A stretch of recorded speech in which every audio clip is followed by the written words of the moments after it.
we've had some amazing conversations. We've had an opportunity to share. We've been sharing for months and talking for months. And as you know, that we engaged in this conversation in the beginning of June. And it was interesting because actually, quite frankly, part of the reason why we wanted to change our topic for June and the healing of America was because we didn't want to always be responding to news incidents when it was important to talk about these important issues, especially issues of race and discrimination. And we actually thought, well, let's keep talking about it and not just wait for something to happen. And in the middle of the month, of course, as we know, Charleston took place. We've had extraordinary conversations over the course of our Wednesday series and continuing to go deeper, and people have been so heartfelt in their sharings. It's really been amazing. And there's been lots of conversation in person and in lots of different forms and ways that our community has engaged in this conversation. And so in really keeping it real, there's some real questions and some real places of, I don't really know how this works or why we're doing this and how do we hold this as a community, particularly when not everybody in our community is actually in exactly the same place in how we see or respond. And so we thought, well, we'd just get up here and we'd ask each other a few questions and see what emerged and share our thoughts and feelings about it. It seems particularly poignant to have this conversation today, not only because we didn't know Charleston was going to happen, but we also didn't actually know what was going to happen on Friday with the Supreme Court ruling. And so here we have a ruling to celebrate, to truly celebrate, to wow, isn't that an amazing thing? A step forward, one more step forward in human rights and in legislation for equality and actually surprisingly quickly to a certain extent in our country.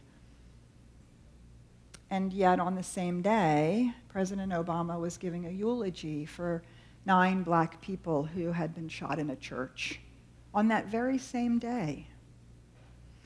And so we can see from that just the laws aren't enough. Emancipation Proclamation came out in September of 1862, was that time period between then and January of 1863. That was the law of the land. And in 1965, at the end of the civil rights movement, or I don't want to say the end, but sort of the culmination of that portion of the civil rights movement, there was another set of laws that were put in place ending the Jim Crow laws of segregation. And yet, we're still having eulogies about black people being shot for no other reason than that they're black. And so we see that legislation isn't enough, and somehow we have to create a container within ourselves and our own lives to hold both the celebration and the okay, and maybe there's still more work to do. Not just maybe, clearly there's still more work to do. And so this is one of the ways we just really want to keep it real here this morning, because that's a juxtaposition that's a little challenging, don't you think? Yeah, it's very challenging, and it's especially challenging when you think about what we teach, right? So we teach in Science of Mind our individual responsibility for ourselves and for creating a life that we love. And we also teach that each one of us is part of the whole, and so we are also affecting and influencing what happens to the whole. And so for me personally, sometimes I find that I get that little conflict, that little nudge about, wait a minute, you know, something's happening and it may not affect me directly. At the same time, if we're going to create a world that works for everyone and a life that works for me, if I'm going to be a part of that, then it's really important for me to figure out what is mine to do.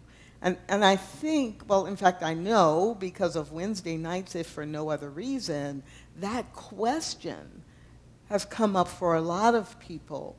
What are we doing as a spiritual community talking about this stuff? I mean, isn't that politics? And, you know, those dirty politics and stuff out there, and it doesn't have anything to do with me. And I don't come to church on Sunday to hear about what's going on out in the world. So how do we find that place of alignment of our spiritual growth and how we interact with world issues? Yeah, and this was a great question that we really explored on Wednesday night, and not everybody in the room was in the same place, which is so wonderful. Do you see? We don't want to just have conversations with people who agree with us. We actually want to have conversations, not that you disagree with each other, but who actually see it from a different point of view. And it enlivens and enriches the conversation. And last Wednesday, all of us really talked deeply and profoundly about it. And we said, but if we can't learn how to have these conversations with each other in the safety of this community, in the love that we've created amongst each other, if we can't practice listening and sharing openly and honestly and in some deeply heartfelt way, where will we ever be able to do that? And isn't this just exactly the perfect place for us to practice that? To try it on, to see how do we engage in these conversations in a way that we can understand each other, listen, share deeply.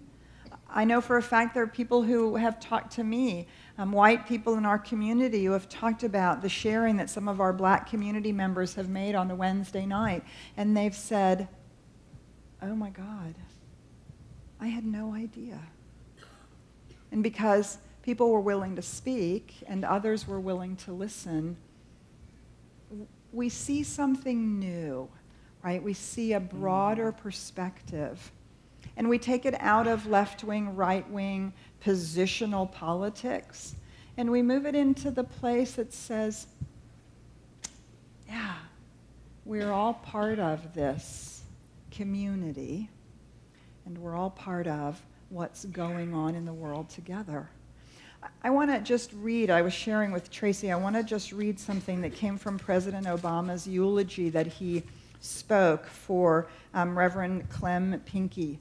If you haven't seen it, it's really an extraordinary piece, and where he sang Amazing Grace at the end and was just, gosh. And President Obama said these words. Clem was often asked, and I didn't know this, Reverend Pinckney was both a senator and a minister at the same time. He was a senator and a minister at the same time. Clem was often asked why he chose to be a pastor and a public servant. But the person who asked probably didn't know the history of the AME Church. I would be one of those. I did not know this about the African American Church and the AME Church. As our brothers and sisters in the AME Church know, we don't make these distinctions. Our calling, Clem once said, is not just within the walls of the congregation, but the life and community in which our congregation resides. He embodied the idea that our Christian faith demands deeds and not just words, that the sweet hour of prayer actually lasts the whole week long, that to put our faith in action is more than individual salvation, it's about our collective salvation, that to feed the hungry and clothe the naked and house the homeless is not just a call for isolated charity, but the imperative of a just society. And I thought, isn't that what our global vision teaches? Isn't that what we at Centers for Spiritual Living in our faith tradition have said? We have a belief in a world that works for everyone and a life that works for me. And my life can't work fully in a world that isn't working for everyone. And so I need to work for a world that works for everyone so that my life can work. And the more my life works, the world works, the more the world works for everyone. Do you see how that becomes the two sides of the same coin? And whether we follow President Obama or not, I mean, I think this is one of the interesting places where we ask ourselves, church and politics and church and state and all of that, and isn't this a political conversation? And what do we do? And how do we find ourselves in a position of social justice as opposed to saying, oh, well, you're just, you're that political party? Our community encompasses all political parties. We have people on all sides of the spectrum in this community. And sometimes that's kind of a unique and different place, isn't it? Yeah, it is. And it's challenging to have a conversation with someone who is coming from a completely different experience. It's just challenging. But we have the tools to do that. Right. We have all kinds of things that we learn in terms of listening to one another, in terms of really asking the question, what is the spiritually correct thing to do? What is it that our spiritual foundation teaches us in terms of showing up? And how do we use those tools? So now the easy part would be to say, well, one of the tools that we use in Science of Mind is we use spiritual mind treatment. And so it's easy to say, so guess what? I will just pray about this, and I'm sure everything will just work out. Right. However, there's an African proverb that says, pray and move your feet. And it works out great for us since we say treatment. So we say treat and move your feet, Yes. which rhymes, and you can remember it. That's right. Right? And so, yes, absolutely do treatment. Lay that spiritual foundation that this is a world that works for everyone. Lay that spiritual foundation that we live in a nation where people are treated with equality and respect. Yes, that's the treat part. There's also the move your feet part. So we have 300 people in the room, and there are 300 or more possible actions. Mm-hmm. So what I find myself asking is, what's mine to do? Yeah. Everybody can't be a senator. Everybody is not inclined to go protest and carry signs or banners. Everyone is not inclined to write a book. Let's say I am a stay-at-home full-time mom, and my family is where I spend my focus. What's mine to do when I take my child to childcare or to some event? What's mine to do if I'm involved in the school? What's mine to do with the people I come into contact with? So absolutely we do treatment, but we move our feet. And every one of us has something to do, some way to show up that contributes to creating this environment where we can talk to each other and hear a different experience. Right. And so what I have observed, I don't know if it's human nature or whether it's well, I guess it's human nature. We tend to see everything in either or, don't we? Right? Black or white, rich or poor, pray or act, do or be, as if these were opposites, as opposed to complementary ways of being in the world. And I think very spiritually well-meaning people, we make each other wrong. What do you mean you're going to act in the world? We're supposed to just hold consciousness. What do you mean you're just going to hold consciousness? Why aren't you out there doing something about it? Do you see, that's just another iteration of, oh, you're different than me. Oh, you do it differently than I do? You think about it differently than I do? It's just an iteration of that. And it's a recognition that if we treat and move our feet, some people are going to weigh in more on one side. That's how they're called to be. Other people are going to weigh in more on the other side. And we need them both. We need it all. Right? Just like when we work with our own lives, if I'm going to do treatment around physical health, I'm going to do spiritual mind treatment, serious spiritual mind treatment, and then I'm going to go to the doctor, and I'm going to find out what I need to do on the physical level. And if I have a test that doesn't show that something is so great, I'm going to do that prayer, and I'm going to heal in prayer, in spirit, soul, and body, and then I'm going to go back to the doctor, and I'm going to get the test, and I'm going to prove to myself that it's gone, that it's healed. Do you see? And all of that process in the world is strengthened with a positive expectation of the outcome because of the prayer work that I'm doing, or that somebody is doing for me and with me. And so if some members of our community are more called to be love and to pray, this doesn't make them wrong or less than. And if some of our community members are more called to speak and to write and to put things out there and to do, that doesn't make them wrong or less spiritual. Yeah, because in fact, we need all of it, because not any one of us can do it all. Yeah, well, it would be exhausting if we had to, right? Oh, you not only have to care about black people, but you have to care about the climate, and you have to take care of the homeless, and you have to also make sure that all the children that are abused are taken care of, no violence in the home, no war, no bullying. I mean, right? It's exhausting. It's exhausting to be a part of all of these things. But you know, what you triggered for me and reminded me of is, you're right. We think one thing is right, one thing is wrong, but in reality, you're standing at different places around a circle. Yeah. Right? And so I see the circle from this view, and this person sees it from this view. And I'm not implying that then just, everybody is right, and it's just a different experience. Right. And one of the places that it's been really showing up as it could be divisive because we're not understanding each other, is the whole conversation or the call to action of Black Lives Matter. And so Black Lives Matter needing to be said, or coming from this place of people seeing that based on our outcomes, based on what we see happening in the world, it doesn't look like Black Lives Matter. And then other people saying, well, why would we single out Black lives? All lives matter.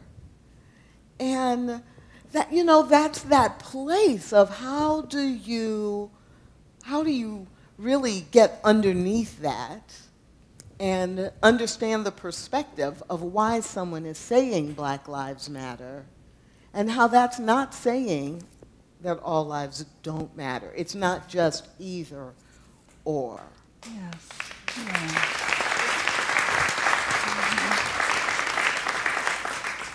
And we struggle with that, don't we, sometimes? And so, Tracy and I we've spent time just talking about this in our own minds and hearts, and what does that mean? And, for me, I inevitably go back to having children.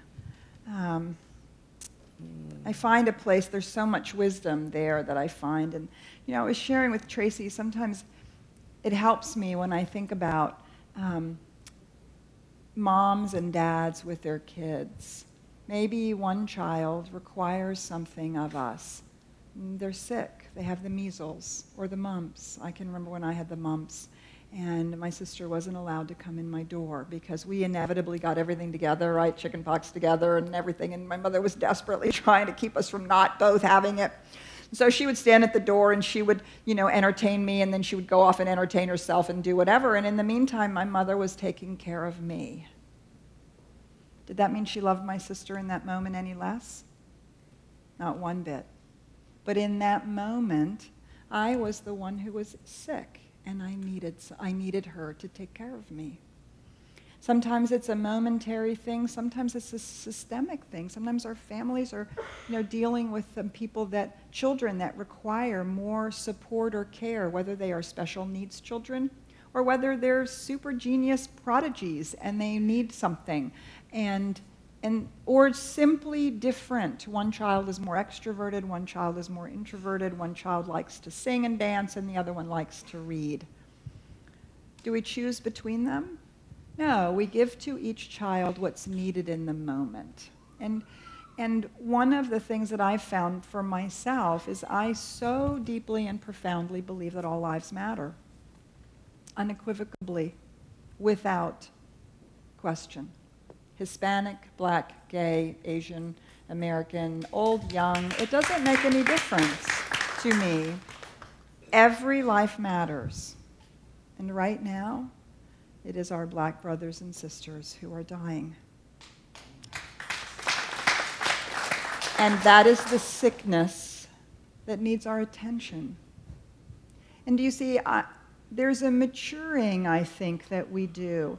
We had the oddest thing happen. This was years and years and years ago. We were going to give an award to somebody in our community, and we wanted to really elevate their service. And the person said, "Oh no, don't give me an award, because that means that you're not noticing what everybody else gave in volunteer service." And I was like, no, awarding you has nothing to do with any of those people, because they get acknowledged and awarded as is their time and is their appropriate, but your service really is worthy of acknowledgement. And when we lift someone up, all of us are lifted up. At least that's what we say. Sometimes I think it's exactly the reverse. We think that if somebody gets lifted up, well, we see it in our celebrities, we lift them up and then we cut them off at the knees. Right? And we don't like for anybody's head to be above anybody else's, because by God, we're all equal. And if we're all equal, why are you talking about Black Lives Matter? Because we're all equal.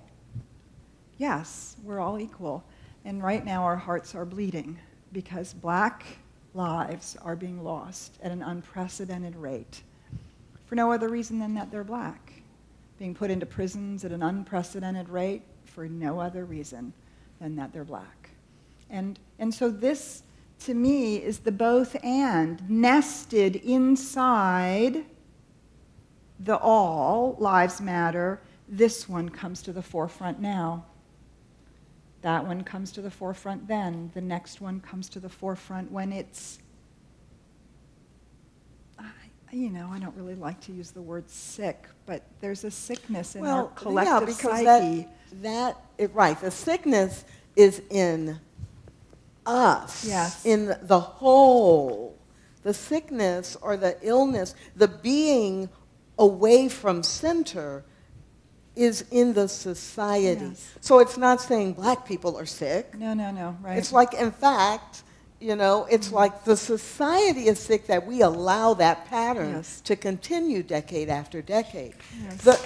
The society is sick that it took to 2015 to have a Supreme Court ruling that same-sex marriage is legal. The society is sick. When Friday night I went to the event and heard Ray Bouillon speak, who after the terrorist attacks on 9/11, someone is going around killing anyone who they think by sight is a part of the terrorists. And the 3 people who were shot, none of them were ethnically or by national origin the target. But our society is sick because we allow it. And we in Science of Mind say, we know the power of setting intentions and shifting the world. How cool can it be in our lifetime? I hear Ernest Holmes in Sermon by the Sea. Find me 1,000 people who actually live these principles, yes, and the world will change. Yes. Are you one of those 1,000 people? I want to be one of those 1,000 people. Yes. That's my commitment. That's what's mine to be. And it's mine to do. Be one of those 1,000 people and be the ally to other folks. Not just my issue. You look at me, you see a black woman. So people think, oh, Black Lives Matter, it's a political statement, it's self-serving, and of course you're going to say that. But it's not the only, it is important to me. It is not the only thing that's important to me. Right. So, And at this moment, this is what's being elevated because this is the sickness in our society that needs to be healed, right? And for some people, Black Lives Matter is critical. For others, it's climate change. For others, it's some other really significant and important homelessness, poverty, war, peace, whatever the issue is. And do you see, while we all are called to the ones that are important to us, again, we are only called to those that speak to our own constitution. This does not mean that we don't care about the other ones. Quite frankly, I can only care about so many of them in an active, engaged way without exhausting myself or just giving lip service, right? Because I can give lip service to a million of them. But to really be actively engaged. And so one of the things we know in Science of Mind is if we're all connected, I can actually trust that you're taking care of the ones that I'm not focusing on. Do you see? I can count on that. And I do actually count on that. And so you're carrying whatever banner that is important to you, and we find lots of banners that we share, and yet lots of banners that we're individually carrying and picking up. Thank God. Because it takes a village. Yes. It takes the collective for us to reach critical mass to shift consciousness, right? Because we know ultimately consciousness is cause. And our consciousness can be revealed and shifted in prayer. Treat and move your feet. You move your feet out of the treatment. We also say fake it till you make it, right? So we act as if it were true. We treat people equally. We demand that there is equality in the way people are treated. We act as if that were true, and that causes the shift in consciousness. yes. You see, both ways work. Both ways build into that critical mass that allows us to shift into a whole nother place where not only do we look at Black Lives Matter, we look at Black lives being lost and are appalled and shocked by it, which we should be. 100 years ago, 200 years ago, not only was that not appalling or shocking, it was in parts of this country considered like a no thing. It should be appalling and shocking to us. That's the awakening of our consciousness, the awareness of it. And when that critical mass reaches, not only does it become appalling and shocking, it becomes no longer so completely unacceptable that it finally is released from our psyche. And as we collectively focus on it, however we focus on it. And so it's interesting to also think about, there's this other nuance. If I'm focusing on it, aren't I keeping it in place? I was just thinking that. I was just thinking that. Mm-hmm. Yeah, that people, it would be so easy to think about, we teach, energy flows where attention goes. Well, Petra, if you ask me to pay attention to the fact that this is not working in society, I'm feeding it. I'm giving it more energy. Well, if someone has something physically happening in their body, they go to the doctor and they have a diagnosis. They come and sit in front of me as a practitioner and say, my partner just filed for divorce and I don't know what to do. That is physically happening. I need to see it, know it, and then claim that that does not have the power. But I can't even address it if I'm not aware of it happening. So saying that there is race-based hate and violence, I am just describing what is physically happening in the world, and then that allows me to choose. That is not what I see. I see and I claim and I set the intention that I live in a world that is peaceful, where there is harmony. But I can't even get there if I'm not aware of what the physical condition is right now. I don't stay in the condition. I don't do my prayer saying, I want more race-based hate and violence, please. You know, I think I'll place an order for hate-based race and violence. You know, Petra, this week, what have you done to support race-based hate and violence? Okay, can't say it 3 times in a row. And so in that sense, it's no different from what we do in our individual practice. Thinking of that. It's really no different. It's noticing what I want to change or shift, and then choosing how I want that to be. But often, if you're like me, you don't know what you want to shift until you figure out and are able to articulate what's not working. Ernest Holmes says we look a fact in the face and we deny its spiritual truth. We look a fact in the face. We have racial issues in this country, and we deny the spiritual validity that there is anything different about us based on the color of our skin, that we should be treated differently based on the color of our skin. Do you see? We deny the spiritual reality of it. But we can't actually deny that spiritual reality. We can't deny that that's the spiritual reality if we are unwilling to look at it. So the place where I see this the most often in our own personal lives is finances. I can't tell you how many people say to me, I don't balance my checkbook. And then they wonder why their finances don't work. Because they're not willing to look at the story that their checkbook would show them. Do you see?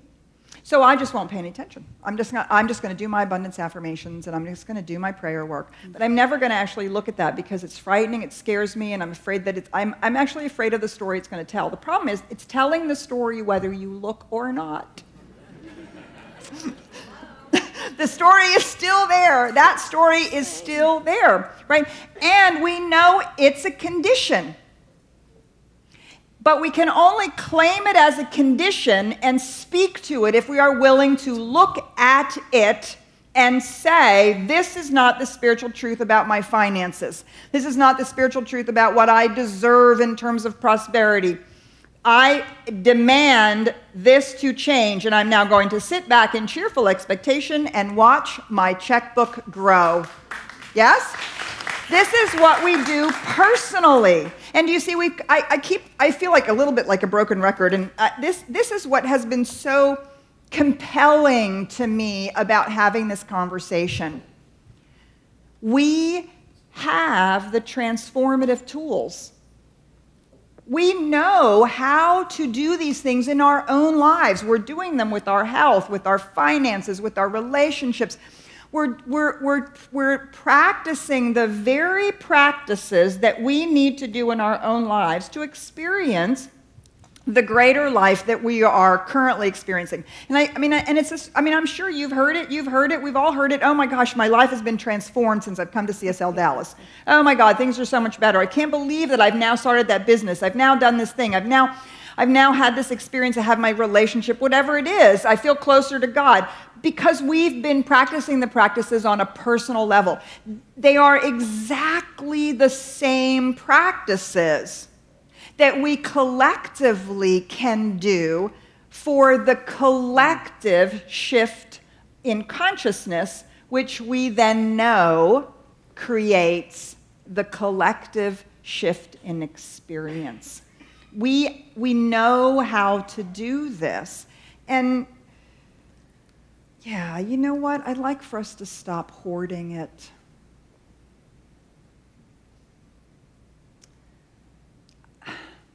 Ken Wilber talks about this, a really amazing thing. He calls it boomeritis.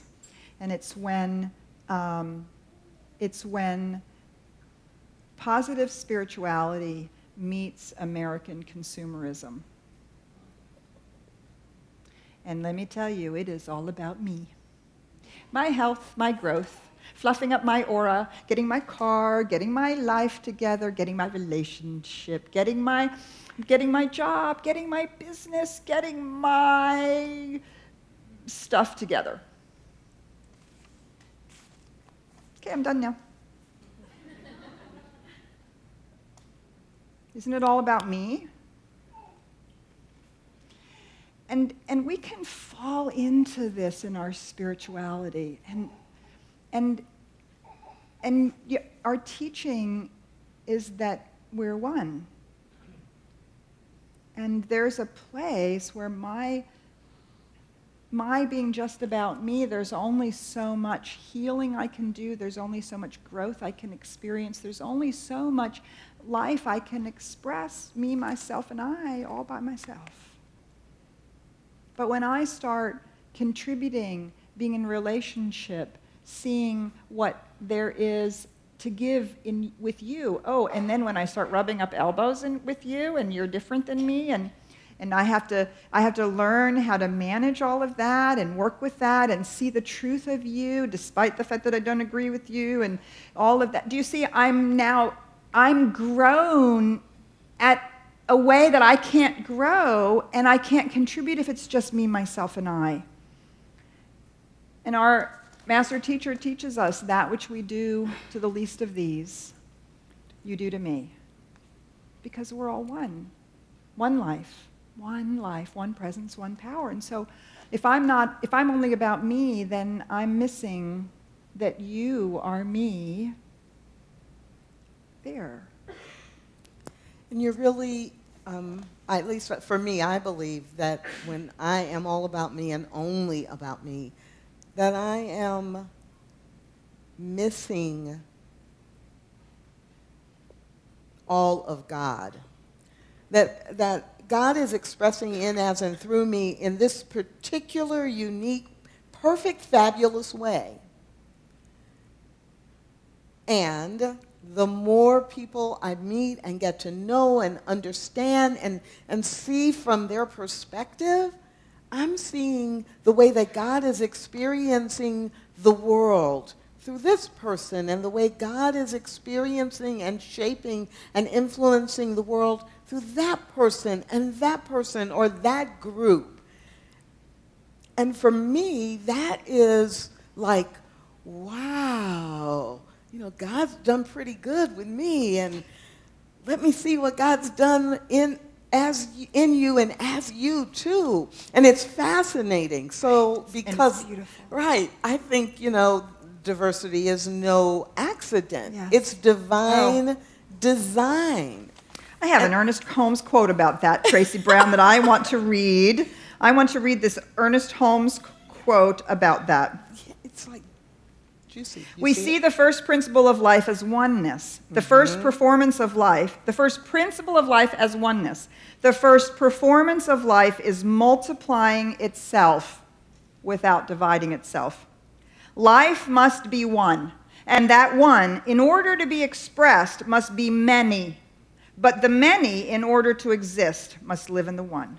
Nice. Multiplying itself without dividing itself. I love that. Yeah. So I have a question for you, Tracy. We have talked about this, and part of the reason why I think we're motivated to have these conversations, what is ours to do in the world?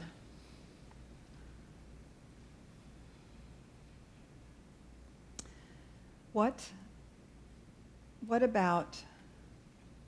does it mean to be an ally? The LGBT community has been very served by friends and allies. And I remember some images and conversations reading about that when white folks started to march in the civil rights. And, you know, as a white person, what can we do to be an ally in this walk? So the short answer is, to be an ally, anyone who wants to be an ally doesn't necessarily take on another group's or another person's quote-unquote issue. It means to speak up from that place and to be involved from the place where you are. And especially when it's a group that you're not a member of. And yeah, a couple of weeks ago, I had what now has become my favorite example, and not just because of Charleston. I think this is going to be one of my favorite examples of being willing to be an ally for the rest of my life. The morning after the Charleston shootings, I was reporting for jury duty. I had been summoned for jury duty, and I got there and sat down in the front row. So I really wasn't distracted by anything that was going on around me. And after we did all the paperwork, I just settled into my seat, because if you have ever been summoned for jury duty, you know that what you do is you sign in and you sit and you wait. So I'm waiting, and my mind just drifted into this thought. Wow, I'm here for jury duty. What if I were called to be on a jury of a young white man who had gone into a black church and murdered 9 people simply because of their race? And I took a deep breath, because I thought, ooh, what would I do? Could I be a fair juror? And I felt like, yes, I would be. I would want to get the facts and the data. And I really believed this young man could get a fair trial anywhere in the United States, or just about anywhere in the United States of America. And while I'm thinking about that, my thoughts switched to, do I think if this were a young black man who had gone into a white church and had killed 9 people, do I think he also could get a fair trial just about anywhere in the United States of America? And then I thought, what if this were someone who was Muslim, a brown man who went into a white church or a black church or a church that was mixed by race and shot 9 people because of their race or religion or their politics? And I'm beginning, you know, as I'm sitting there, just to think about the different permutations. What are the different combinations that could happen? And do I really believe that fairness and equity would happen for whoever was being tried? And as I'm thinking about this and just reflecting on it, I feel a touch on my arm. And of course, it kind of shocks me, because there are empty seats on either side of me. But the man who was sitting 2 seats away from me on my left was in his mid to late 40s, white. And he reached over and he said, "Excuse me, are you okay? Is there something I can get for you?" Now, the touch brought me out of my thoughts. And then this idea that this, you know, the realization that this guy who I don't know is speaking to me and asking me, is something wrong? I'm like, what is he talking about? And as I breathed that question in, I realized that there were tears on my face. And thinking about this idea of fairness and equity and race-based hate and violence brought tears to my eyes without me knowing it. So I turned to the man as this was going through my mind, and I looked at him directly in his eyes, And I said, you know what? Yes, there actually is something you can do. If you, as a white man, would tell everyone you know, everyone you come into contact with, that I am a white man and I want the violence and the killing of black men and women to stop. If you do that for me, that will help. And we had a great conversation.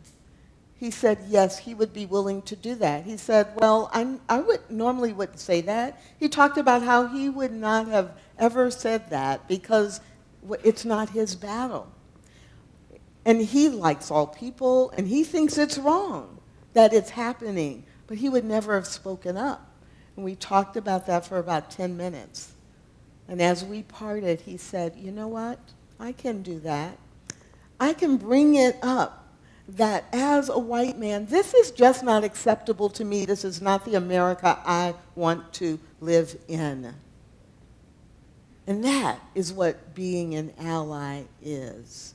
Talking to the people you talk to, standing up for what is right for all, even if you are not a part of the group.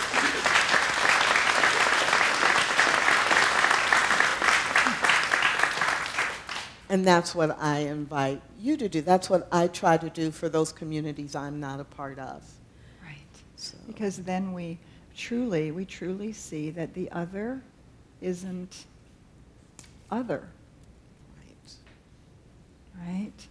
And there we see a mother or a son or a sister or a brother. We actually see part of our family there. And we connect at our oneness. So I want to close with by reading something that I posted the day after Charleston. We're going to invite Andrew to come up here. And we're going to use this as our closing treatment. And as Andrew's coming up here, I'm just going to invite you to take these words in. You may choose to stand with me in this. I certainly invite you to do so. So if you would go within with me, simply allowing yourselves to decide. And if these words to speak to you, you can hold them in your hearts.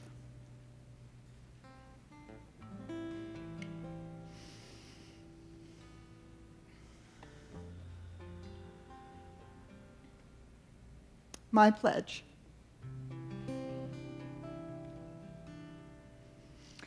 I will not turn away. I will not be silent. I will act and speak for justice and fairness. I will always be a safe place for you. I will stand as witness to the deep and abiding life, love, and truth that connect our hearts and souls.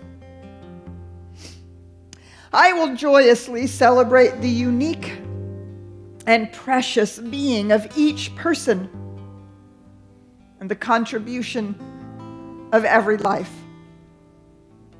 I will pray, knowing all of our spiritual mind treatments do make a difference in raising the collective consciousness in the United States and on our planet, even though our hearts are grieving. And so it is.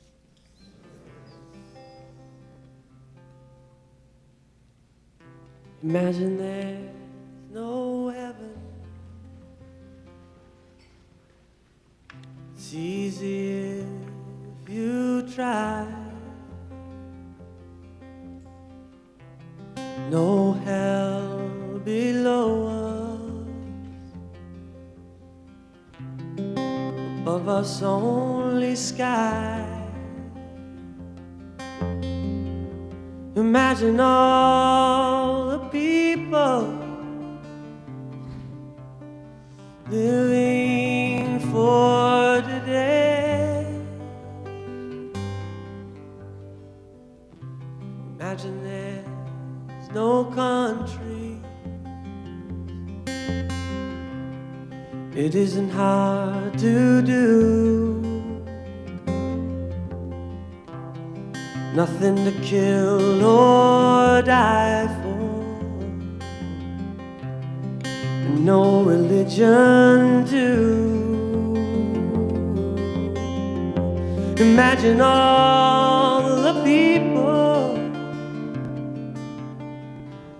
living life in peace. You may say I'm a dreamer, but I'm not the only one. I hope someday you'll join us, and the world will live as one. Imagine no possessions. I wonder if you can. Nothing to kill or die for, a brotherhood of man. Imagine all the people sharing all the world. You may say I'm a dreamer, but I'm not the only one. I hope someday you'll join us, and the world will be as one. I hope someday you'll join us, and the world will be as one.